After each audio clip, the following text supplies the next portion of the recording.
coins through the table. You borrow 3 coins, whatever the country they come from, and the idea is to make them pass through the table one by one.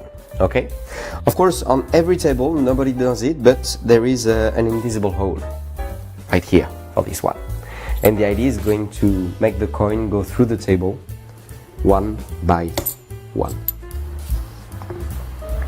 First one. 2 to go, 1 already done. Let's try. You have to find the hole. There it is.